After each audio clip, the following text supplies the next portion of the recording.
Story 1. AITA for taking the graduation trip away from my middle school daughter. I have a 13-year-old daughter, almost 14, who is in 8th grade. School let us know about the graduation trip, which she really wants to go to, but we have been dealing with some behavioral issues. I told her she needs to behave before I would sign her up. A few days went by, and I told her it wasn't enough time yet. I needed to see more. She was afraid the trip would be filled up and she would be too late. So I agreed to sign her up for the time being, but I told her I would withdraw her if more issues arise. She agreed. The type of issues we had up until this point was, she was failing on her chores on a daily basis.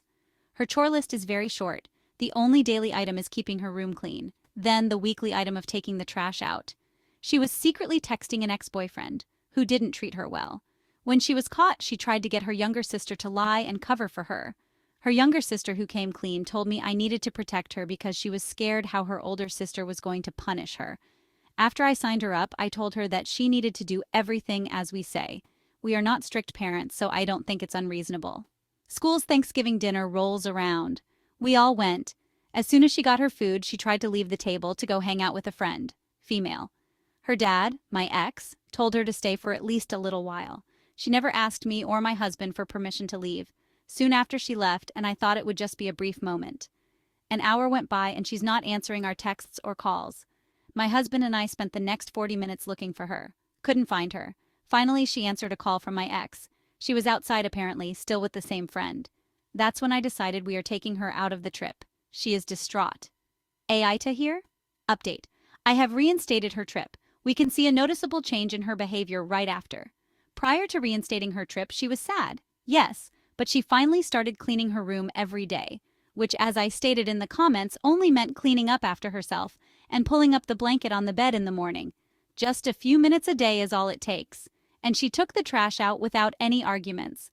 The last few days since we've reinstated her trip, she's no longer cleaning her room and gave me such an attitude last night to take the trash cans out. I guess this makes me a better parent now? Another update. So after I've mentioned that the trip is back on and her behavior is worse than ever before, she's still a great kid by the way, I've gotten more comments and DMs letting me know I'm a bigger asshole now and somehow a worse parent. It seems this trip thing is quite a soft spot for many of you, expressing your own personal stories of your relationship with your parents, etc. I know this is Reddit and you have no way of knowing the whole picture of my relationship with my children, and at this point whatever I say, many of you will read it as defending myself, which many have said is red flags or attitude, etc. But honestly, it sounds like instead of telling me to get therapy, many of you really need therapy. If you are still holding on to some mistreatments from your parents, you need therapy more than me.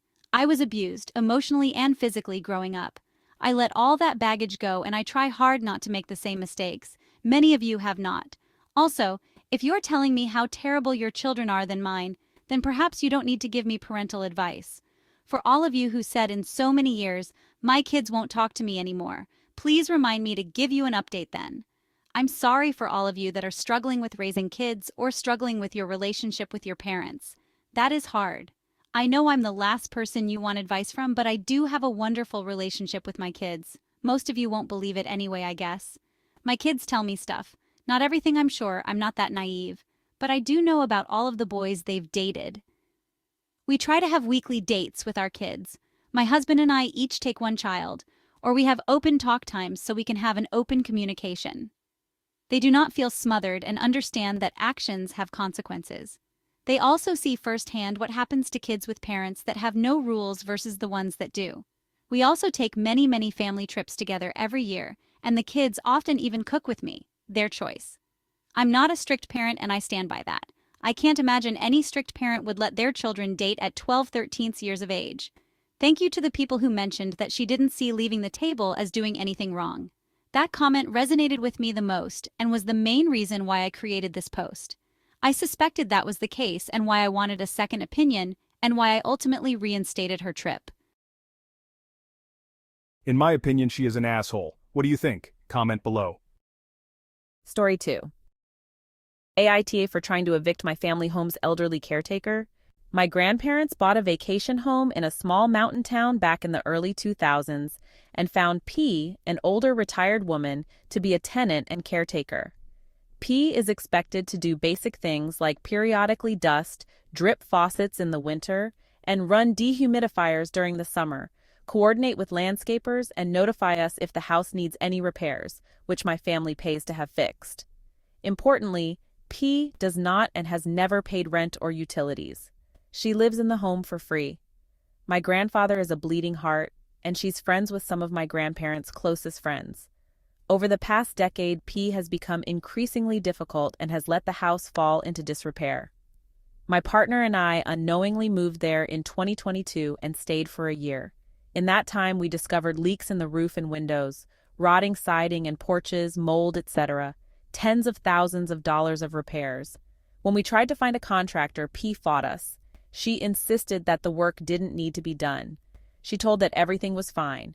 She lied about when major appliances, e.g. hot water heater, were serviced. She told us we weren't allowed to have contractors come into her part of the house, despite giving multiple heads up over multiple days prior. She is emotionally combative towards my family and is generally one of these woe is me, the world owes me type of people. We don't see any signs of dementia or altered sense of reality. I work in the mental health field and am familiar with what these look like. That would explain the behavior, although I suspect a personality disorder. My partner and I now avoid staying there because dealing with her is exhausting. My mom and I want my grandfather to evict her. We feel that she is going to continue to damage the house. My grandfather was initially on board, but now is hedging and saying he feels bad and just wants to wait for things to naturally take their course. Aita for continuing to pressure my grandfather to evict her. She is financially supporting a disabled sister on only SSI. She likely would not be able to find other housing in the area.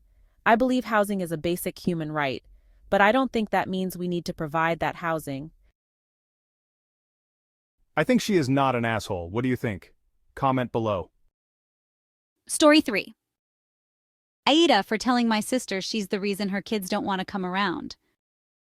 I, 48F, have 4 kids. I have a daughter, Kaylee, who's about to graduate high school, 2 sons in college, and my oldest son, Jerry, who has been living with me since he graduated college a year ago. My sister, Sarah, 50F, has 3 kids, a daughter in high school, a son in college, and a son who's getting his master's. My sister told her kids that as soon as they graduate high school, they have to pay rent in college, and they want to keep their rooms. I told her she shouldn't do that because it would drive them away. She told me that this is the way she wants to parent, and I should respect that. Yesterday, me, Sarah, and my youngest sister, Jen, went shopping to catch up and hang out. While at the store, I grabbed 4 baskets to make Halloween baskets for my kids. I gave them each a mug, a blanket and candy, and a gift card. Sarah asked why I was getting that. I told her I seen on social media people make these baskets, and I wanted to make some for my kids. Jen also got the things to make some for her kids. Sarah said that was completely unnecessary and we should stop babying our kids. I just told her I like doing nice things for my kids. You could tell that kind of made her mad, but we continued to shop. Later, Sarah came over for dinner. Jerry is a really good cook, so not only does he do most of the cooking, he also pays for all the groceries. While we were sitting in the living room, my sister said, "When is he going to move out?" I told her whenever he's ready. She said he should at least be paying bills. I said no. My goal as a mother is to ensure my child succeeds in life. He's been saving up money to buy a house, and I refuse to accept rent because that means it would take him longer to reach his goal.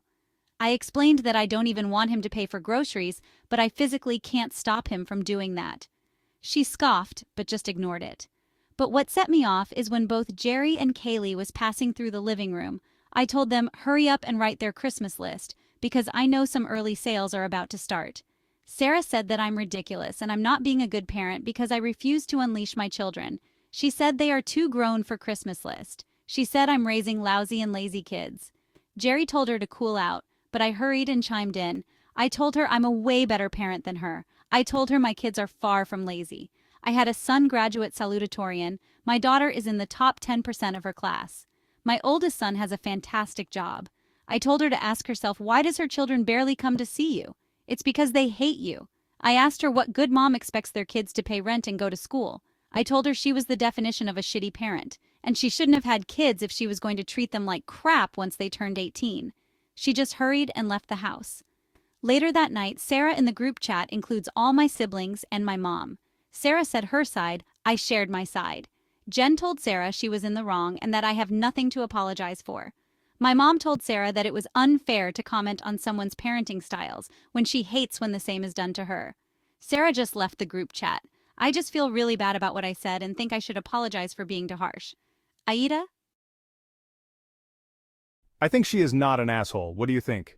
Comment below. Story 4.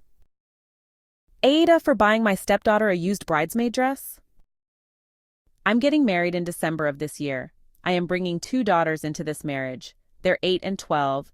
My fiancé has a daughter from a previous marriage as well, Kiki, 15.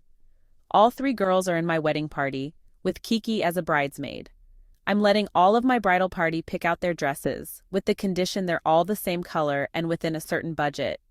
I'm also paying for all of them.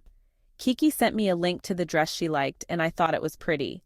I planned on ordering it once I had the other members of the wedding party sending me what they wanted.